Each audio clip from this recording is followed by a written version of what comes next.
Hello, it's Philip Cargom on a Monday evening, the 12th of November, 2018.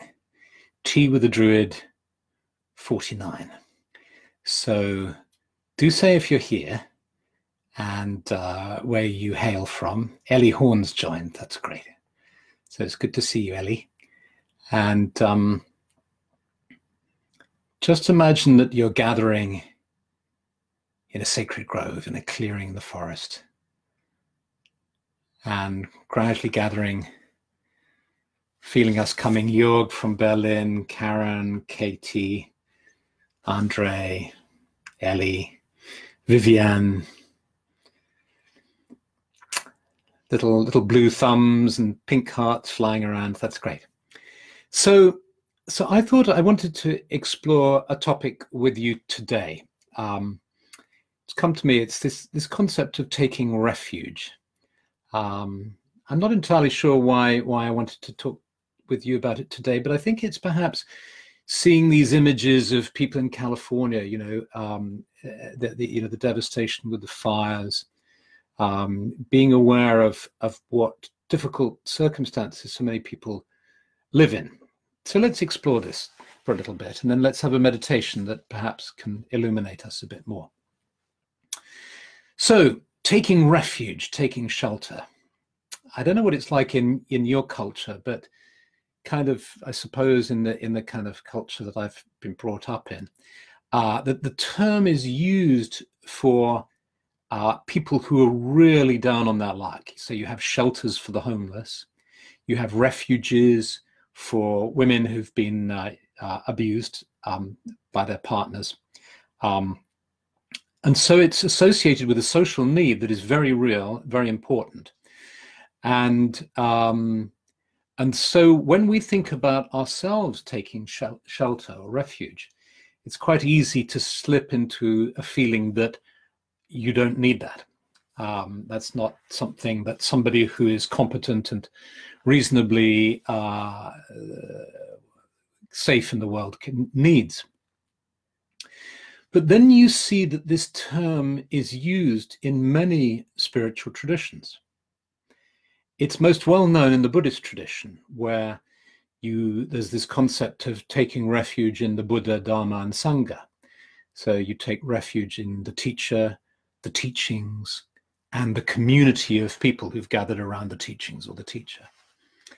And that same concept is used in the other Dharmic ways as well. You have it in Jainism.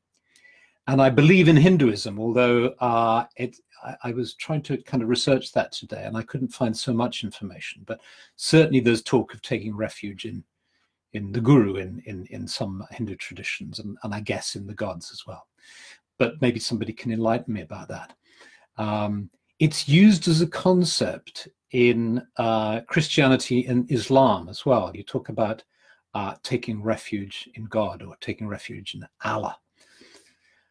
Again, I'm not sure about Judaism. If somebody knows if the concept of taking refuge is used in Judaism, do tell us. So I think when you see an idea repeated in many different spiritual traditions, I think it's a clue that we're onto something. It's a clue that there's a truth there, a universal truth that is expressed in all these different spiritual ways. And for those of us who pride ourselves on independent thinking, that we're free from dogma, free from the chains of religion, if you like, it's quite easy to see this concept as one which infantilizes us, that keeps us in a childlike position of being dependent upon a teacher, teachings, a group. We naturally rebel against that. But try this out. If you apply the perspective of a nature-based spirituality, and not even necessarily a nature-based spirituality like Druidry, but just the perspective of a human being trying to be as natural as possible. For me, suddenly letting go of any beliefs about what religion is trying to tell me. What I immediately see is I see a little crop of trees, little bent whitethorn trees up on the hills over there. There are the hills of the South Downs just up there. I can walk to them in 5 minutes. And up on these kind of rather barren hills, just by a dew pond, there's a cluster of trees, and the sheep nestle in under these trees to take shelter from the wind. And I think of the mountain huts. I've trekked a bit in New Zealand, and there's this amazing experience of where you've been walking on all day and you're tired and starting to get cold. And I remember once trekking up by the Nelson Lakes in the South Island, and it was unseasoned. It was in the spring or early summer, but it was incredibly cold, and it started to snow. And we found the mountain shelter. They're really good at that in New Zealand. And you go into the mountain shelter, and there's some wood for you to light your wood burning stove. Some kind people, previous visitors, leave a bit of heather. You're saying you're in Santa Monica, where you sit amongst raging wildfires. Our thoughts are really with you, Heather, and everyone who is having to suffer from that situation, obviously. Yes, so you're in this mountain hut, and shelter starts to take on a whole different feel. It's the most natural thing in the world. So that's at a physical level, just thinking about it from a natural point of view. Then you think about it from a relationship point of view, and one of the great things, I suppose, about a deep relationship and about falling in love and being close to somebody is that you can both provide shelter for each other. And when I was thinking about this, I thought of that beautiful song. It's gone out of my mind now. Peter Gabriel and Kate Bush. Don't give up. Don't give up. That's right. I found a video of it, and I put it on the blog post that accompanies this recording. Where she's hugging him and saying, don't give up, because he can't find a job and his self-esteem is in pieces. So the question then is, what sort of shelter are we seeking? There's the shelter that each of us can give each other as friends, as lovers, as parents, and as children to our parents too, when our parents get old, for instance, or ill. So it's huge actually. We provide shelter to people. People provide shelter to us. We provide shelter to animals. We might help out in a homeless shelter. We might engage in all of these activities. And I think it's a question of recognizing one's tenderness and needs. It's not about going into victim consciousness. I've titled this post Taking Refuge, Victim Consciousness, or I've forgotten that now. Victim consciousness or spiritual path, or something like that. And the process that happens in me when I recognize my need for shelter is a kind of softening and a kind of letting go of some of the trappings of my ego. It's like kind of spiritually undressing, which may be an unfortunate association of ideas, I don't know. But it's like, the way you're vulnerable. When you take your clothes off, you're vulnerable. And it's the same thing. You have to, in order to take shelter, you have to first accept your vulnerability. And until you've accepted your vulnerability, you can't really be open to the spiritual gift or benefit of taking shelter. What a relief it is not to have to be the soldier always standing on guard. What a relief it is to be able to take off your armor.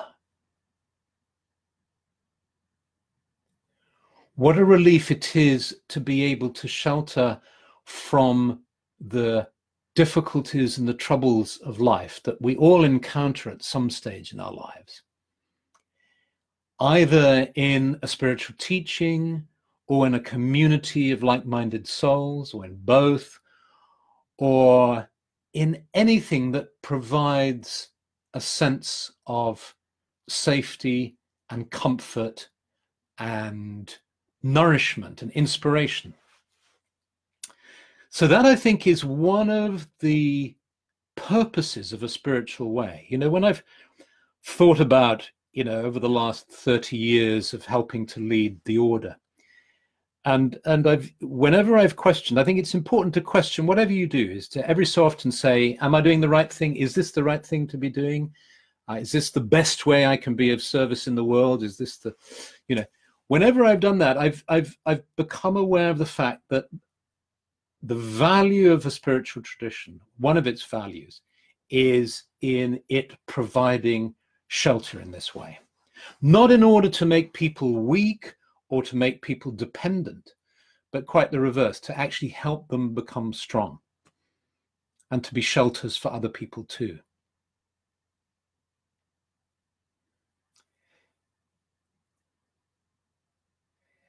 So that's nice. Erica Rivertree is saying, synchronicity. I recently began the study of Druidry and the Dharma, and my path is now syncretic, in other words, combining Druidry and Dharma.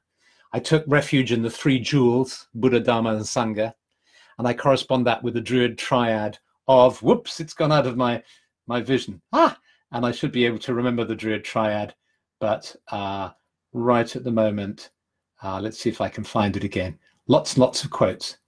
It doesn't matter. The Druid triad of the finding the truth in light and so on. So let's use this as a way of slipping into a meditation.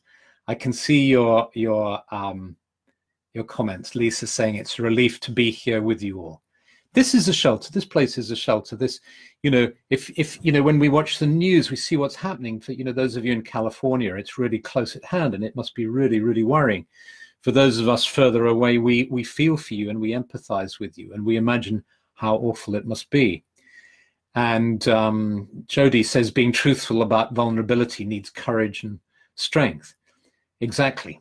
It's so easy for us to take the spiritual path to try and make ourselves strong, which it partly is. It's paradoxical. On the one hand, we follow a spiritual way in order to become stronger, to have stronger hearts, stronger minds, stronger spirits. But at the same time, we need to kind of accept our vulnerability and our weakness. An interesting dynamic to look at, dialectic to look at. So this place is a shelter because it provides us of, you know, just 20 minutes or so on a Monday evening where we can be amongst like-minded folk, where we can feel peaceful and where we can meditate together. So let's do that now. Let's just slip into a meditative frame of mind, and I'll have a look at all your comments afterwards. Thank you for writing them. But now let's just focus on just becoming still and just taking a breath out and letting that breath out free us a little bit of all our tensions. And just becoming aware of being in a very safe space. Now, for many people here, it'll be a sacred grove, a clearing. If that's not a safe space for you, think of something else, but it's just being gathered together in a safe place. Trees around us, earth beneath us. The earth herself is a shelter for us. Its plants can shelter us and provide us with food, keep us dry from the rain. And so we honor the earth and we touch the earth with our hands, and we sense in our imaginations, we place the palms of our hands on the earth. And it's as if that enables us to see clairvoyantly into the earth. And as we look into the earth, we see all these creatures in there, these tiny little worms and little bugs and things, and all the microorganisms, all this life in the earth. And we see the minerals and stones, crystals and soil, and the water, and the roots of trees and plants snaking their way through this earth. All this life, and we give thanks for this life, and we feel healed and helped by this. We allow our attention just to drift into the earth. At the same time, we allow the energy of the earth to flow up into us.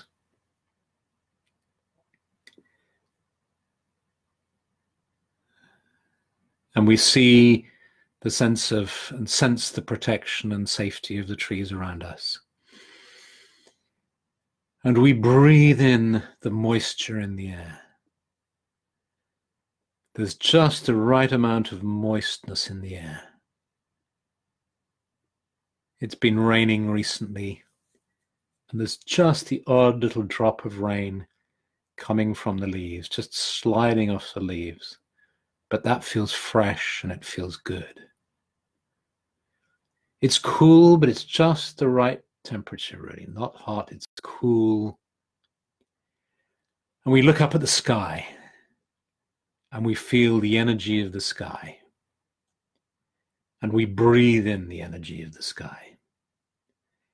And the energy of the sky meets the energy of the earth within the center of our beings. And as we become aware of this meeting of the energy of the earth and sky within the center of our beings, we move our awareness now to the center of our beings. And just be open in this moment to the idea of refuge and of shelter. And just ask yourself in the depths of your being, or just ask it out to the universe,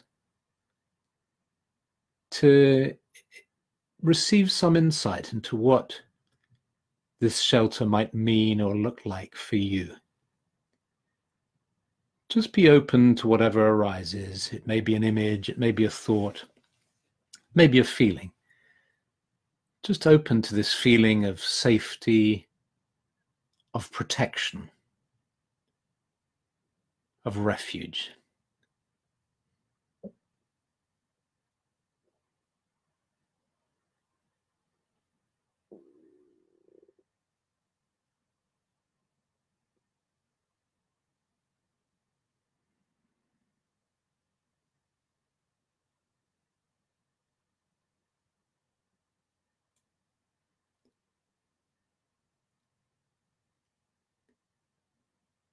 In the Druid tradition, the wren is Druyen, the Druid bird. This tiniest of little birds is the bird that symbolizes the Druid. And the wren lives in a round nest. It's completely round. It's like an egg with a little hole in it where the wren flies in, hops in, and it sits in complete safety in this lovely cocoon. And maybe you're sitting in a nest. Whatever shelter you're in, you ask for the blessings of refuge, for a place of safety for your heart and your mind and your body.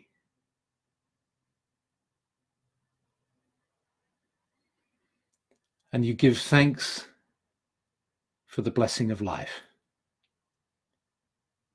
knowing that you can come back to this meditation at any time. Knowing too that if you didn't receive an insight straight away, it's something that may grow. You may have found an insight, or it may be something that comes in time with you, in your dreams or over the coming days, or by returning to this meditation. But for now, you allow any images that you saw to fade. And you find yourself seated in the sacred grove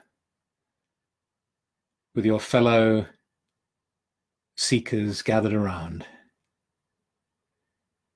And you place the palms of your hands on the earth, sending your love to the earth. May the earth, all her creatures, be preserved and protected. A blessing on our lives, a blessing on the land. And then you lift your arms up, place your palms on your heart. And then as you do this, your awareness of the clearing, the sacred grove begins to fade as you become aware of being seated here in this room, fully present, here and now.